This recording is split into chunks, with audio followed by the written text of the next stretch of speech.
भगवान के सुंदर सुंदर स्वरूपों का 12 ज्योतिर्लिंग का स्मरण कराया। महाराज प्रथम सोमनाथ जी का वर्णन किया है, जैसा कि अभी आपको कथा में वर्णित किया। दूसरा मल्लिकार्जुन का वर्णन किया। श्री सैलम पर रुष्ट होकर कार्तिकेय जी चले जाते हैं और माँ जगत जननी और शिव जी मनाते हैं, विराजमान होते हैं श्री सैलम की पवित्र भूमि मल्लिकार्जुन। अगला वर्णन आया है महाकाल का। दूषण नाम के राक्षस का संहार करा भगवान काल बनकर, तो महाकाल के रूप में विराजमान हुए। फिर अगला वर्णन आया है ओमकारेश्वर का। विंध्य नामक पर्वत तप कर शिव जी ओमकार के रूप में विराजमान हुए। फिर वर्णन आया है केदारनाथ का। नर नारायण ने तप कर कर शिव जी को प्रकट किया।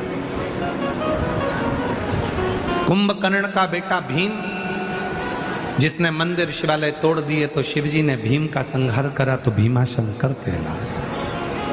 अगला वर्णन है काशी विश्वनाथ जी का। मनु शत्रुपा ने तप कर कर शिव जी को प्रकट किया।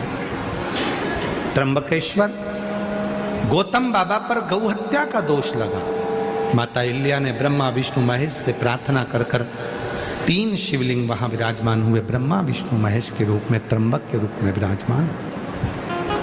अगला वर्णन है श्री वैद्यनाथ जी का। रावण शिव जी का शिवलिंग लेकर जा रहा था, भार होने पर भूमि पर रखा, सहन नहीं हुआ, तो बाबा वैद्यनाथ जी के रूप में विराजमान। फिर वर्णन आया है नागेश्वर का। दारुक नाम के असुर का संहार भगवान ने किया, नागेश्वर के रूप में विराजमान हुए। राम जी ने सेतु बांधने से पहले शिव जी की स्थापना कर पूजन किया, तो रामेश्वर का वर्णन आया। फिर वर्णन है सुधर्म नाम के ब्राह्मण घुष्मा की धर्म पत्नी सुदेहा को। सुधर्म नाम के ब्राह्मण के यहाँ घुष्मा के गर्भ से जो बेटा हुआ था उसने सुदेहा को दे दिया था। सुदेहा ने उस बालक के टुकड़े कर दिए थे, समुद्र में डाल दिया था, तालाब के अंदर कूप में। घुष्मा रोज शिव जी का शिवलिंग बनाती थी, पूजन करने जाती थी और विश्राम देती थी। प्रतिदिन घुष्मा का नियम था, रोज एक शिवलिंग का निर्माण करती थी, पार्थिव और पूजन करती थी। कितना फल है पार्थिव पूजन का। घुष्मा के बेटे को भगवान शंकर ने, मरे हुए बेटे को 1 हफ्ते पहले मरा था और जीवित कर दिया। शिव जी ने जैसे ही जीवित करा, शिव जी का नाम कृष्णेश्वर महादेव पड़ गया। कृष्णेश्वर शिव जी के 12 ज्योतिर्लिंग का स्मरण होता है। चंचुला देवी का पति प्रेत योनि से मुक्त होता है, बिंदुक की मुक्ति होती है। चंचुला अखंड सौभाग्यवती व्रत धारण कर कर भगवान शिव के धाम जाती है। शिव के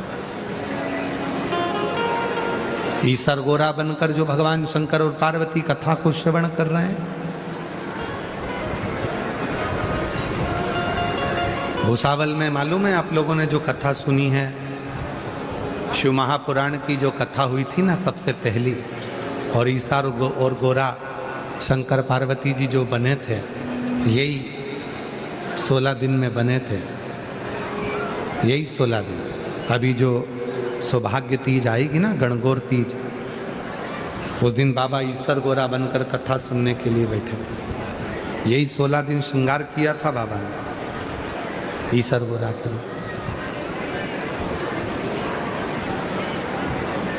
जो नूतन संवत्सर में, नए वर्ष में जयपुर में जो कथा हो रही है 20 से 26 मार्च को, उस कथा को ईसर गोरा पर तो हम लेंगे ही लेंगे, पर साथ में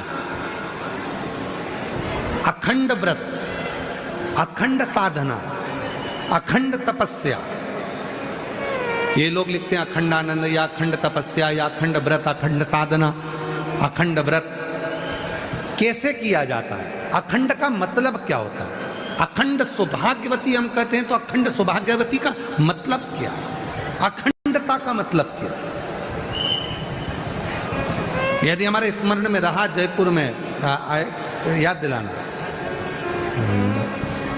वहां जो कथा बचेगी वो अखंड श्री शिव महापुराण के रूप में उसको बांचने का प्रयास करें कि अखंड सौभाग्यवती का मतलब क्या है, अखंडता का भाव क्या है, ईसर गोरा जी की कथा में अखंडता का महत्व क्या है, उसका स्मरण करेंगे। आशीष याद दिलाना, अखंड शिव महापुराण के रूप में जयपुर की कथा को बांटें, जिससे माताएं सुनकर उनका भी सौभाग्य अखंड हो और बाबा की कृपा उन पर बनी रहे, उनका जीवन अखंडता के बाद।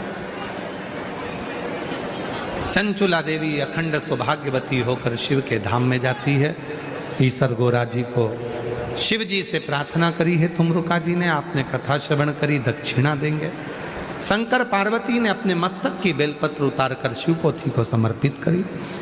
तुमरुका जी ने हाथ जोड़कर निवेदन करा, बाबा कलिकाल में घोर कलयुग जब बढ़ेगा तो मनुष्य ना जाने कहां कहां भटकेगा, उसका विवेक, उसकी बुद्धि, उसकी सोच गलत जगह पर जाए। बाबा संसार में सब दुखी रहेंगे, आप कृपा करना, जो शिव महापुराण की कथा को श्रवण करे, पंडाल में बैठकर कथा का रस तत्व ग्रहण करे, जहां बैठकर अपनी कथा को सुने और दिल से आपकी कथा को स्वीकार करे, श्री शिवाय नमस्तुभ्यम का स्मरण करे, आपसे अपने मन का जो भाव कहे, बाबा उसकी मनोकामना आप पूर्ण करना।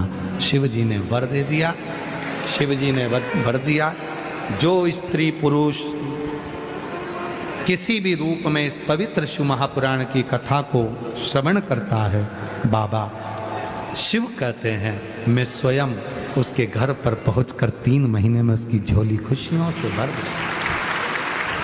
ऐसी यह पवित्र कथा आज भुसावल की पवित्र धरा पर विराम की ओर जा रही है। हम तो इतना ही निवेदन करेंगे, जब भी तुम्हारे नगर में, शहर में, तुम्हारे गांव में, तुम्हारे खेड़े में सूचना मिले कि कुबेरेश्वर धाम से ये कुबेर बाबा की पोथी, कुबेरेश्वर बाबा खजाना लुटाने के लिए इस पोथी के रूप में आए हैं, आप अपने अपने क्षेत्र में कथा सुनने के लिए जरूर जाना। पंडाल में बैठकर कथा सुनना, रात्रि का विश्राम कर कर बाबा को अपने मन का भाव कहना। रोज ना जा सको तो जो कथा की शिवरात्रि होती है, छठा दिन और 7वां दिन, झोली पसार कर बाबा को नमन कर कर अपने दिल की बात कह कर जाना, बाबा उसे स्वीकार करता है। हृदय से 5 बार श्री शिवाय नमस्तुभ्यम आप और हम कहेंगे, 2 क्षण के लिए मौन होंगे। उस समय पर आप अपने बाबा से, अपने पिता से, अपने बाबुल से, अपने बाप से अपने मन की बात कहें, हृदय से प्रार्थना करें, निवेदन करें, दिल से बाबा को अपने मन का भाव कहें। श्री शिवाय नमस्तु, श्री शिवाय नमस्तु, श्री शिवाय नमस्तु, श्री शिवाय नमस्तु, श्री शिवाय नमस्तु। भोला सब दुख काटो, ओ भोला सब दुख काटो, शिव शंकर जपो तेरी माला, भोले बाबा जपो तेरी माला, भोला सब दुख काटो, ओ भोला सब दुख काटो। वेश मंगल मंगल करी, वेश मंगल मंगल करी, शमशान वासी हमारा निशान